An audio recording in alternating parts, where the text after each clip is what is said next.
Hello,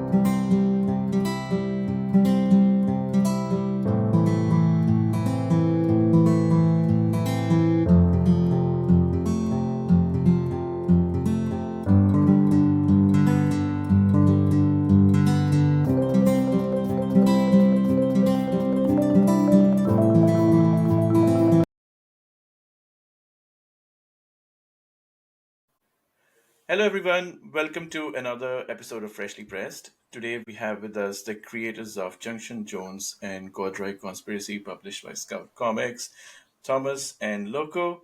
Welcome to the show, both of you. Hello. Hello. In your own words, I would love to know more about both of you. You can go one by one and tell us a bit about yourself, about your history, and how you got into comics in the first place. You can go ahead, Luciano. Uh, all right. Hello. I'm Locomotion Gonzalez, Luciano. I am a comic book artist for Shanction Jones and the Corduroy Conspiracy. Um, I think that my story is the usual, straightforward. I drew and was obsessed by animation and comic books as a kid. Kept drawing, study how to make comics here in Argentina at age 15 or so. I started publishing my own independent little fanzines and my scribbles. Uh, I stopped doing it and I restarted about 10 ish years ago. I took seriously to draw, and then I started doing comics again, and here we are. Nice. Did you always love comics? Like, did you read them when you were growing up? How did you get love for comics? Well, when I was a kid, I was an only child, so I was very bored.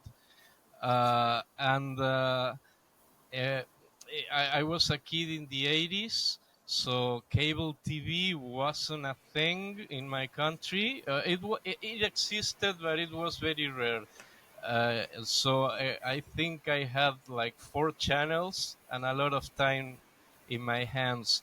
So comic books were my primary comic books, and going to the arcade video games at the time were my two primary forms of entertainment.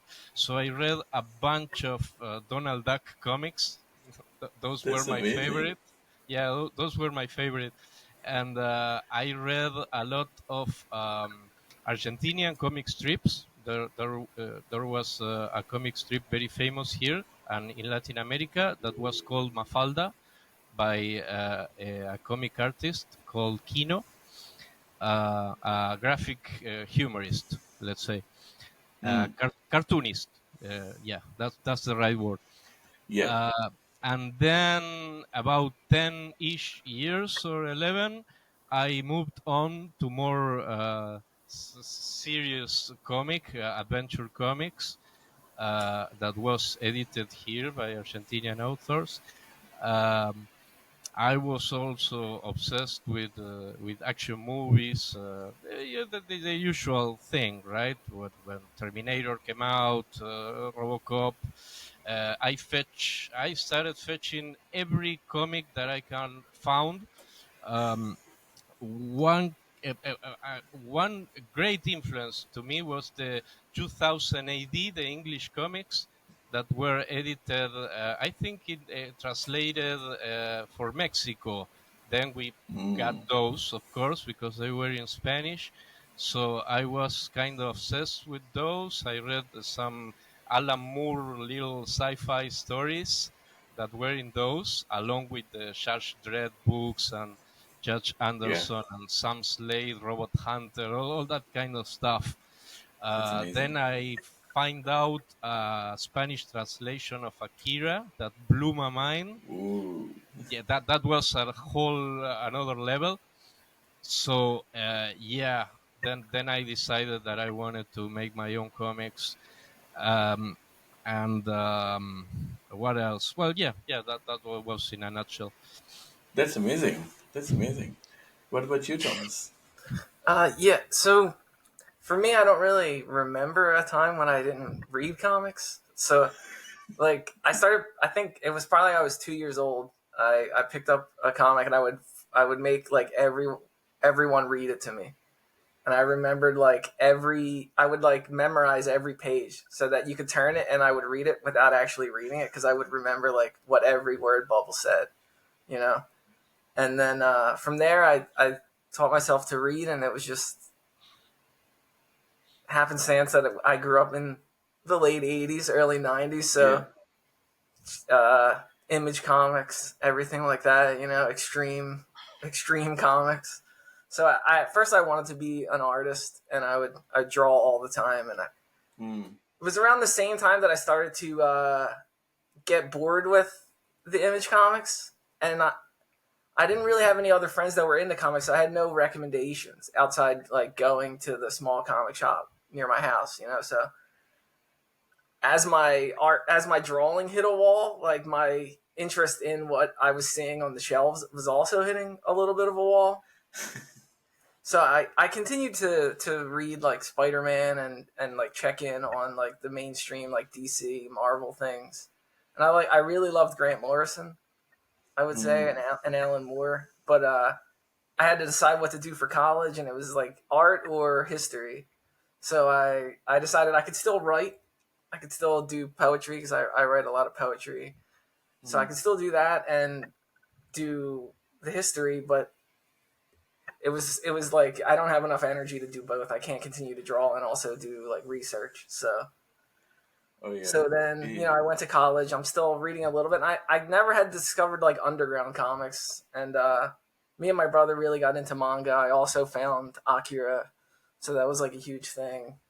Um, and then I think after I got into my career in history, I started go back and read comics, and discover, uh, I guess like underground comics, indie comics, like alternative comics.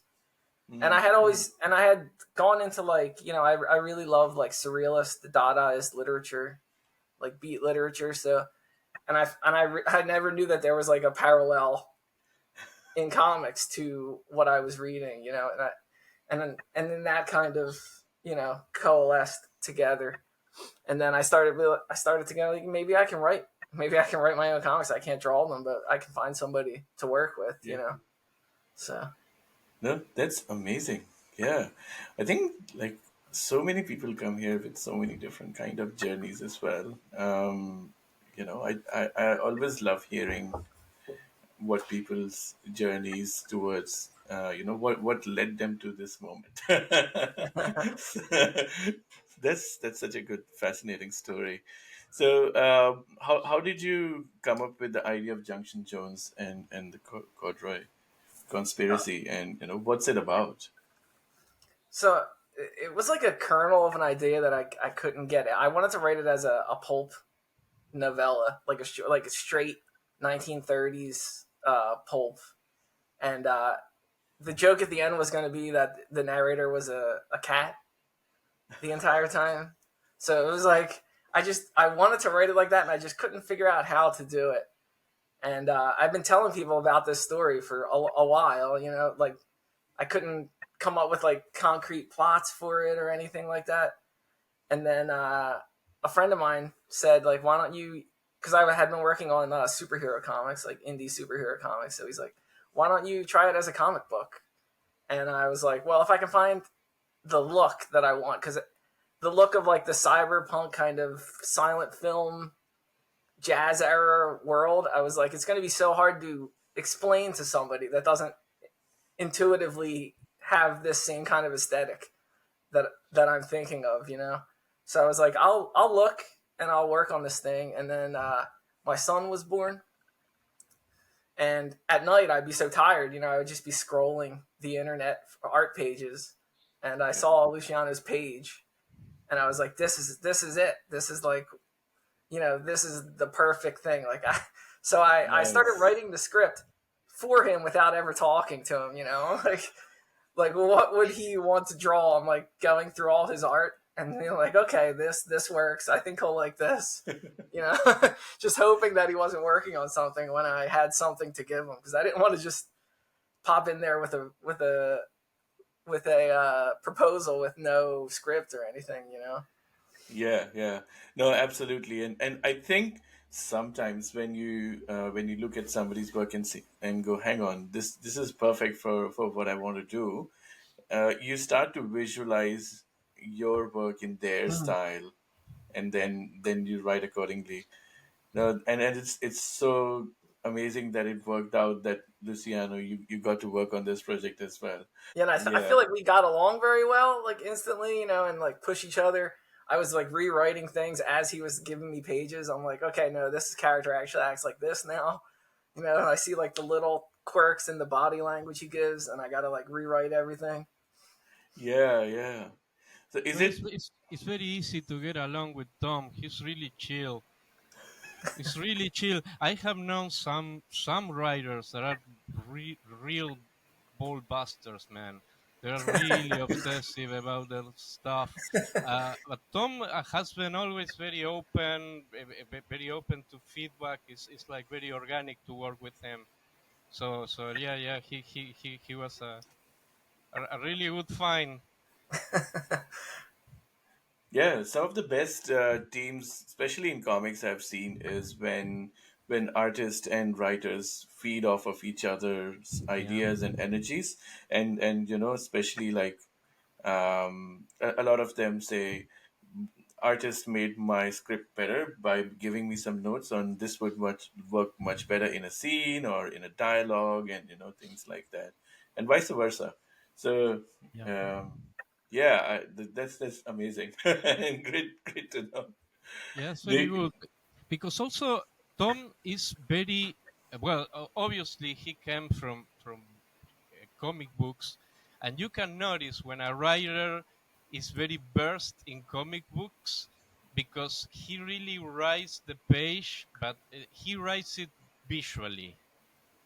So mm, you can learn from his visual style of narration, from his visual narration. But that's the weird thing. Usually, when a writer is very visual, it's not very open sometimes to let your own visual style. Sometimes it's a bit restrictive. mm, So, it, but this is not the case. So that's the good thing we have here. He's very visual, but he's always open. And some scenes he let me do whatever I want, and some other scenes he has a very clear visual idea, which is very good. So yeah. that's nice because he makes me look good in those cases Yeah. because I'm I don't right. know A- about.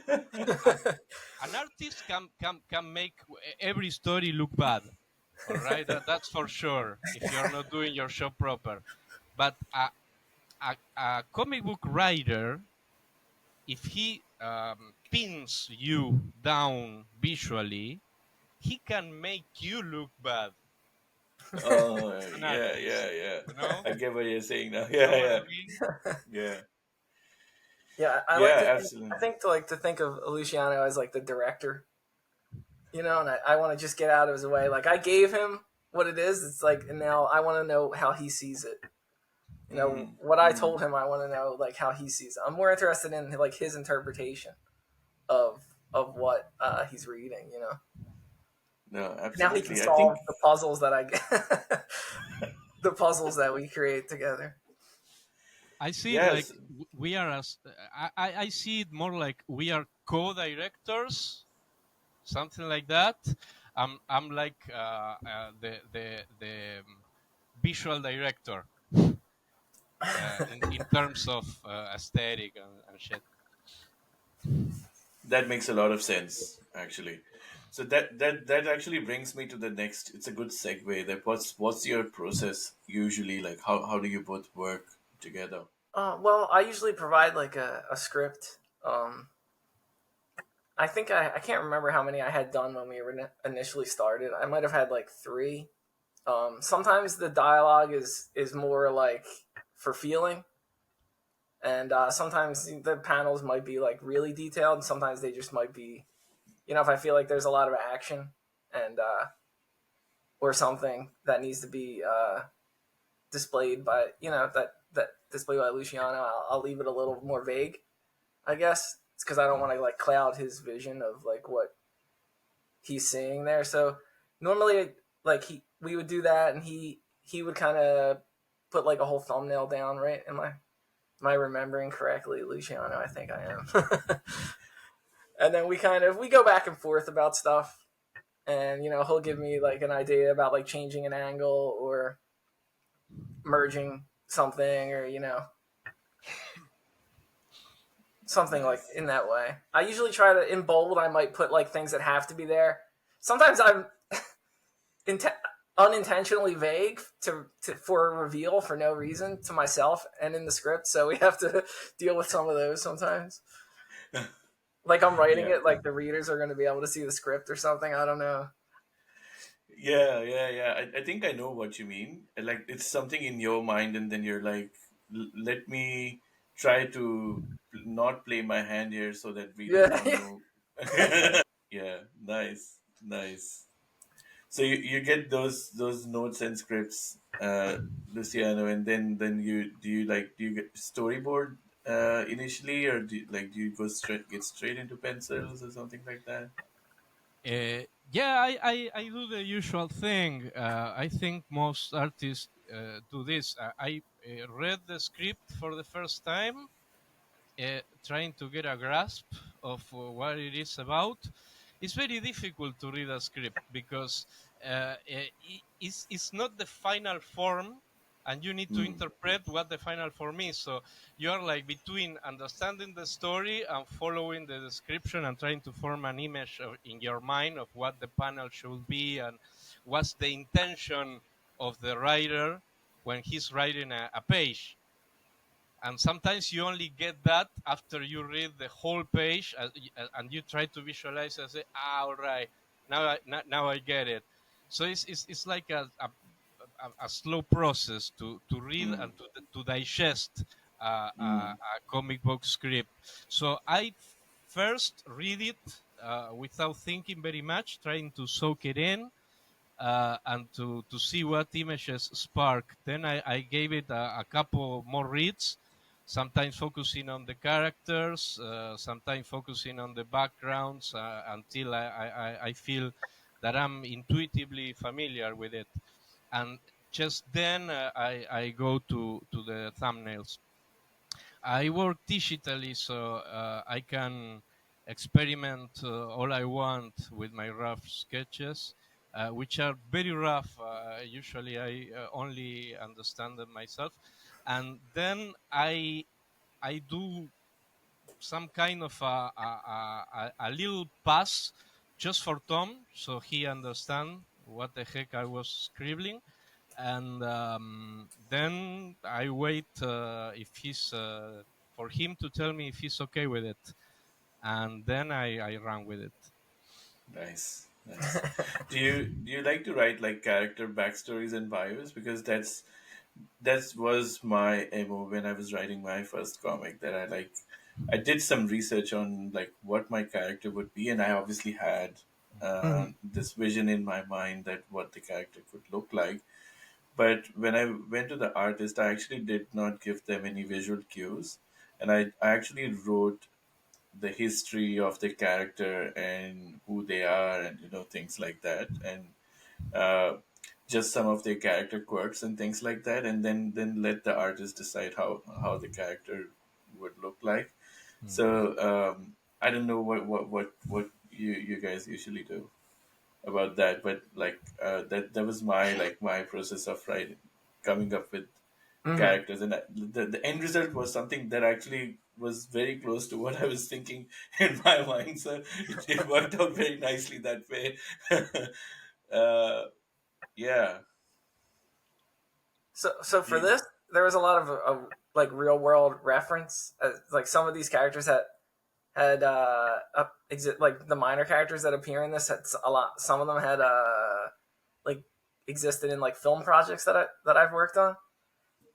But I told Luciano to like grime them up, like dirty them up, like make them make them gross but not like too gross that nobody would want to read it. Basically, like make them all look like they came out of like some kind of like cyberpunk junkyard or something. Yeah, yeah, yeah. Toughen them up also. Yeah, yeah. Toughen them up, make them scary. Some of them scary. That's amazing. Yeah, because our model for Shay for Shaction Jones, I got a lot of pictures that Tom sent me, and he really looks like a nice guy. Yeah, he's that's the thing. He's like Like he's a super nice guy. too nice. And I said to Tom, can I make it more squarish, more like I don't mean a villain, but yeah, a bit tougher. Yeah, toughen him up, Yeah, toughen him up. No problem. yeah. I mean, if reading this, it sounds like Junction Jones is a character from the streets, and then yeah, a character from the streets has to be a bit, Mhm. especially in a world that's a little bit harsh, and like Yeah. yeah, Yeah. absolutely, absolutely, awesome. Yeah, I usually ask this. This is what are your top? And I like to put people on the spot. That's my MO. Oh no. So, what are your top five favorite pop culture things? Like, could be comics, could be movies, could be a specific issue or a run, or or a game or anything of that sort. Like something that top five things that inspire you the most, or your work. So like could be Star Wars or could be uh, any specific run of say 2080 or whatever. So top five of them. Top five. Are you ready? Are you ready, Luciano? Are you? I'm kind of, but because I have my how you say, my podcast references, because I blank out. No, I while Yeah. I'm writing it down, you can. Oh yeah. You, I learned it the bad way, because I blank out so bad on authors and names and movies and whatever I want to say on call. So I have a bit to name my influences and whatever. So I can start, and then you can think about it, Tom. okay. I mean, I've been a good boy this time. Of course, my first thing is Akira, which I mentioned that I think it was my inflection point. Um, why? Because first, graphically, I never saw such a clear style. It was my first time seeing a Japanese author, and then I realized he wasn't your classic manga artist, but the descriptive style. What I mean is, he has a very cinematographic style in which his depiction of space is incredibly clear. You always know where the characters are. You have a very clear sense of scale, let's say, of the things, and Yeah, and the city itself, Neo Tokyo, is so fleshed out. It's like another character of the story. yeah, Uh, so he was also, because I was very used to Western comics, and the narrative style is different, I think, because of a constraint of space. Because the issues. What I was used to read was like 12 pages the most, in which they have to fit a story. The American usual comic books, 24, is a bit more, but the Japanese thing, there were like 50 pages, so they have a lot of space to develop the story visually, yeah. and that was also a new thing for me, that I never saw. Uh, Yeah, and Akira is so immersive. Like you said, like you yeah, get such amazing sense of scale, and the city itself looks lived in, and there's so many things going around, and it's just the backgrounds and things happening in the yes, background itself is makes the story so much richer. Yeah, Yeah, it's incredible. It's alive. It's a very new. It was a very new experience to me. The other thing, the other inflection point, I think, it was a book that was called Blood Music by American sci-fi author Greg Bear. Uh, which I was like 11 when I read it, and it blew my mind. It's well like an Akira event for me, because I was a very bored child, and when I was on vacation, I wasn't even having my TV, so I fetch everything I could read that looks bloody and terrifying. And I remember it has a very like scary cover, that book, but it ended up being science fiction, a very complex science fiction, like an epic. So that was my introduction to the genre. I understood half of it at the time, but I was blown up either way. So that was another.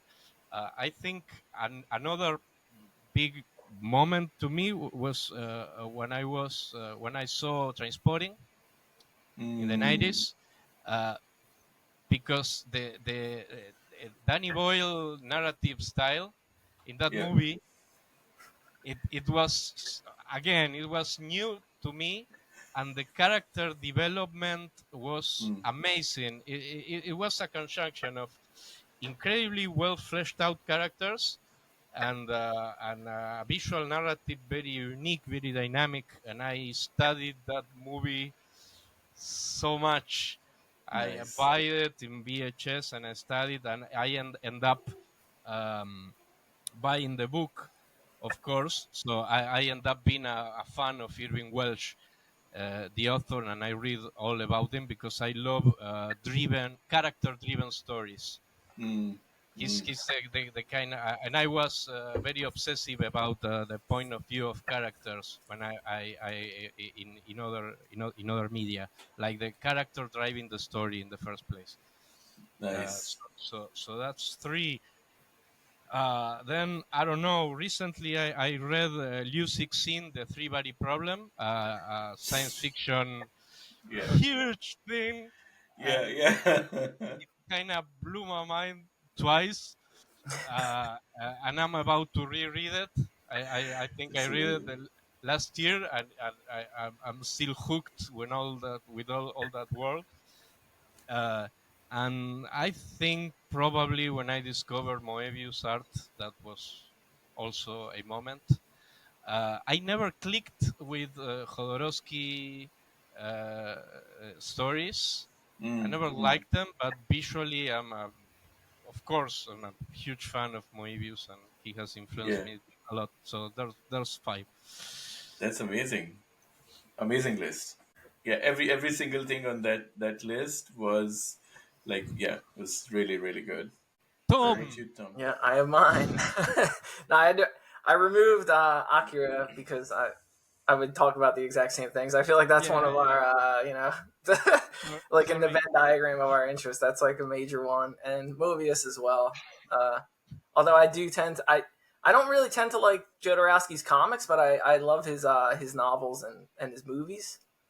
I think like the just like the auteur kind of visual, the ability to like not really care about anything else but to make like something like and to make Yeah, someone feel something. I think even if you don't like him, you watch the movie and you feel unease, maybe horror. There's like some kind of visceral feeling that is created for that. Yeah, For the other stuff, I think I'll stick to like the things that kind of are relevant to Junction Jones, I guess, and to me really, and to like my to my life, my historical like study and stuff is like Hobohemia, like Americana hobo mm, life, like mythology, kind of like. So my historical focus is in like migrant hobo communities, labor in like the early 20th century. So like really interested in like migrant working, like hobo lifestyle, skid rows, that kind of thing. So that plays like a heavy part in Junction Jones in the creation of the world as like this like post, but also like industrial, uh, like hobo cyberpunk world that's kind of like based around like train travel rather than like space travel. Right. Um, That's and very interesting. let's see, I have like this is like relevant to the things happening around the comic is like I don't know if you know like alternate reality games, Mm. ARGs, or like House of Leaves, the book House of Leaves, like Yeah. telling like a fractured narrative through text, through like Right. artifacts. There's like multiple things in the story where there's like artifacts within the comic, and I added like a lot of meta text to the back of the issues that have like relevance to Earth. There's like things that connect the story to things that are happening on Earth in the 1930s and things like that. Um, so there's like FBI documents. And that's the things I see in my work. I worked at the National Archives, so like Right. um, so I took kind of inspiration from like ARGs creating like within the comic world. There's also this like outside narrative, like this meta text narrative of like these other stories that are occurring. Yeah. That's Um, amazing. It always gives you a bit of bit of room to explore new possibilities within the mhm. stories as well, right? Like alternate Yeah, like characters and alternate ways to tell a narrative. I think I'm really interested in. yeah. Um, and that's really what was important for me for the comic is I wanted to write like visually. I wanted, I was thinking like Mobius, Jeff Darrow, uh, Yeah, yeah. Tim Lane, and Otomo, and Mm. Chantal Montelia. I don't know how to say her last name, but she was a French artist who she had a recent book came out that was like a compilation of her work, but she kind of did like dystopian comics in the 70s and 80s Mm. in France. But just that kind of like that I wanted to like intermix like surrealist like Rene Dumal, who wrote the book that Jodorowsky based Holy Mountain on, which was Mount Analog. So I'm interested in like that kind of like broken narrative. I want it to have the issues not be like a your typical comic. They're kind of like in a movie in a way where they're based on they revolve around like a single scene that happens Mm. each Mm. issue. Mm. So I guess that Interesting. yeah. So there's a lot of that kind of stuff. I guess that would be. I don't know if that's five things. That might be five. Yeah, that's okay. That's all right. I mean, it's up to you how to answer that, and And I there's guess no wrong Taiwanese New answers. Wave films, which is I really enjoyed Oh, Taiwanese New Wave in the '80s. Ho Sai which Sen and one? Edward Yang Oh, and Tsai Ming Liang. So I haven't seen any of those. yeah, If you have Me they're any, neither. they're I mean they're known for their like non-linear narratives. They're like kind of like plotlessness, and they're just kind of like oh, character studies that are I guess I mean one film ends with like a 10-minute crying, like it's just a person crying for like 10 minutes and the camera holds on her. It's like I don't even know how she got through the acting of it, but it's like a super intense scene at the end of kind of a and there'll be like silly or surrealist things in it. There's one film by Simon Leong where it's like based on a drought and people have to like buy watermelons to get water. So there's like a watermelon shortage and people are like hiding watermelons. So there's interesting. elements of the surreal within like these character studies, which is something that I was focused on when I was writing this. Please do send me a list because I don't know if you know, but I actually used to live in Taiwan. Oh, I really? lived there Wow. for yeah, I lived My there for a wife is year and a half. Taiwanese. Oh, that's amazing. Yeah. They're Yeah, completely disconnected from the new wave because she hates all those films. But how long did you live there? I lived there for close to 2 years. So yeah, Oh, cool. it was one hell of a time. It was such a good place to live, and yeah, just a fantastic place. Great people, great food. so easy to get around. Like I didn't know Mhm. anything about Yeah, the yeah. You really language and don't the need to. place. Yeah, you don't need to.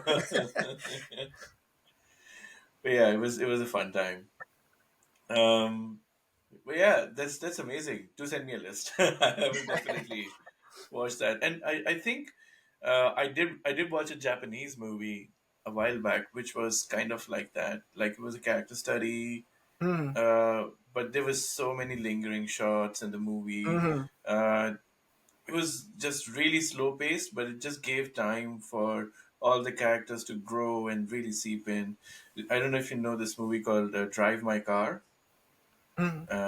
It's really good. It's really well done. The story is very basic. The plot's very basic, but the way the whole movie's been structured and like how all the characters fit each other in each other's lives, I think that's Hmm. the whole movie, right? Like so, um, yeah, it's such a beautiful movie to watch. It's more like a vibe than than a Yeah, movie, yeah. I would say. That's kind of what we want. That's kind of how I feel about Junction Jones. But then there's like silliness. I feel like we try to fit a lot of jokes in there. I don't know, maybe jokes that aren't funny, but that are formally like I find comic book funny. There's like kind of I feel like we did some interesting like reveals with color because the comics in black and white for the most part. Yeah, So yeah. Oh, okay. It's in black and white. yeah, That's to get that interesting. noir kind of feel. Ah. Usually, I know that a lot of indie comic creators, they use black and white because obviously it's cheaper to print, Yeah, yeah. and and also I think a lot of times the artists do lend a style because that's always black and white is always the base, right? Like you color in later and you think about the colors obviously before, but you do colors and flats later. The first thing that you actually make is always black and white. So there's something raw and primeval about it. So yeah, it does give that feel. Yeah, it's great to know that it was a deliberate choice and not not a measure to save money. Yeah, yeah. In fact, we can say this is colored, but in gray shades. Yeah, yeah. We do. We tons of gray shades. Yeah, so it's Yeah. not like an incomplete page. The thing is, I think when a comic is not using shades or whatever, and it's pure black and white, there's a difference between creating a comic to exist in black and white or creating a comic for color. Mm, Because the way you think your black spotting or your textures and your lines is kind of different. So Mm, usually, if you're going to publish a black and white comic, it should be finished as is, not to be colored later. Because usually the page is like deorganized. If not, if you're working for right. color, you're drawing or you're planning your page in a way that it should be organized by the color or by the values, the shades. If you're working to state like that, it needs to be finished, clear to the eye. Let's say. So I Absolutely. think doing it to be colored later, I don't agree with it. I think it's a bad practice. It's bad for the reader because it's not good for clarity, I think. Cool. So did you what issue are we at the moment and how long is the arc? we are Uh, at issue 3 currently. It's 6 issues in total, and okay.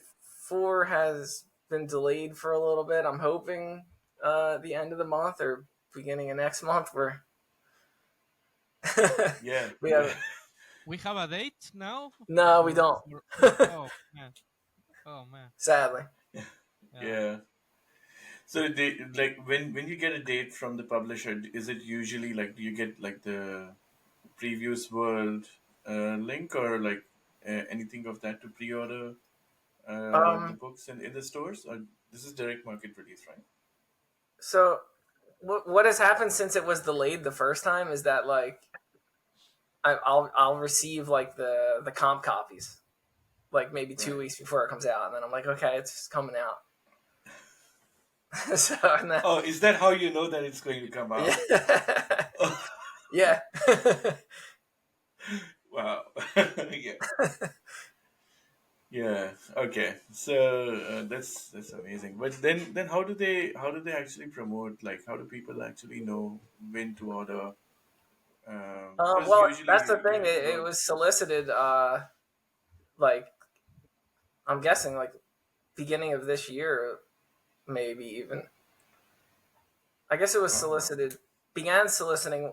Do you remember? I think it was December for the first issue. Yeah, yeah, I okay. think so. December of last year. So that's one of the things about like the delay hurts you, because the last solicit for ours was probably like March when the first issue. I think maybe when it came out, even, you know, Yeah. because it's like the Yeah, three months ahead or whatever. Yeah. yeah. Yeah. Yeah, that's what I was talking about. Death Drop as well. Like they had a similar thing. Like I think I interviewed them in March or April, and they're still on issue two. Mm. I solicited their copies in back in March. uh, yeah, so So we're seems hoping like a to see four yeah soon. common theme now. It's also, I think, in general, very hard nowadays to get things to across the globe, right? Like if I solicit and pre-order something in Australia, for example, right? Mm. Like it's just that distribution has become slower, more Yeah, yeah. expensive, and everything. So yeah. Yeah, I'm like dying for this issue to come out too. Luciano did some crazy stuff in this one, and there's also a QR code to like a music album that's relevant to Ooh, the. So that's amazing. there's like Tell a us a bit band camp. about that. Tell us a bit more about Well, that. yeah, because there's, like I said, there's artifacts within the story. So there's like a song that was written by one of the hobos in the story, and then it has relevance to like what's happening, kind of on the outskirts of the world. Part of Tom like also non-linear world building. Tom also created a conspiracy website, like a creepypasta website. Yeah. Yeah, as part of the lore of the story That's awesome. and a criminal investigation. This is a bunch of stuff. That's so cool. That's very nice. I always love all these artifacts that are like addendums to the story. I remember like I don't know if you know, like and their Kickstarter campaign is on right now. Elves and fairies, and it's fantasy meets crime kind of thing. And Cool, they have, sorry. cool. Yeah, it's a very cool concept, and they have all the artifacts in that are like all these criminal investigation reports from one of the Hmm. investigative agencies, and you can read all of that as a part of the whole story arc. So it's really good. Yeah, I feel like even if you don't read it, it gives you something. You feel like there's some kind of like weight to the world that you're like investing your time in. Absolutely, absolutely. Amazing. Cool. We're coming to time, but it was great having both of you on the show. And do you want to give like a 5 minute spiel for your book? Where to get it? I mean, obviously, Scout Comics website. uh, where to get it, and yeah, Yeah, I mean, just to pique people's interest in the book. yeah, Junction Jones and the Quarter Conspiracy. You can order. I guess you can ask your comic shop about it. They can get it. The solicits from previews are over, but I'm sure you could, talk to your comic shop, put it on your full list, or I don't think they have the pre-orders up on Scout, but you could, email Scout or message Scout on on Instagram or whatever, and find out where you can get it. I think Comic Hub is a thing. It's you might be able to find one and two sold out. I think in Diamond, but you might be able to find them at a shop, one or two copies or something. Awesome, awesome. And like, just give us a blurb of what's the story about. I know it's on the screen, but in your own words, like, give us a couple of lines. I like to call it like cyber jazz hobo punk crime noir about a former worker bot who masquerades as a private detective, and his partner, who is a interdimensional being stuck in the body of a cat, and they accidentally find themselves at the center of a government conspiracy that they have to find their way out of. That's so cool. Is it? I don't want you to reveal this, but it will be really interesting if the whole book is from the perspective of the cat. No, it's not. Sadly, they did try to do a little bit with it, where I was like, I asked Luciano to like hide the cat until maybe like 10 pages into the first issue. So I tried to keep a Wow. little bit of Yeah, that yeah, old yeah. idea in it. I did. This was long time ago. I read a book called "Curious Incident of a Dog in a Nighttime." I don't know if you have ever heard or read of that book. It is a book actually from the perspective of a dog who had witnessed a murder. The story is about murder of somebody that a dog had witnessed, and it is from the perspective of the dog. So it's a very cool book to read. It's a very short book actually. You can actually finish it in a couple of hours. Uh, but so well written, and like it's just such a unique perspective. It's good for a young adult. Um, I think it's a by yeah. It's written beautifully. Yeah. Awesome. Thank you so much, both of you, and I appreciate your time coming on the show today. And all the best with the issue 4, and and beyond.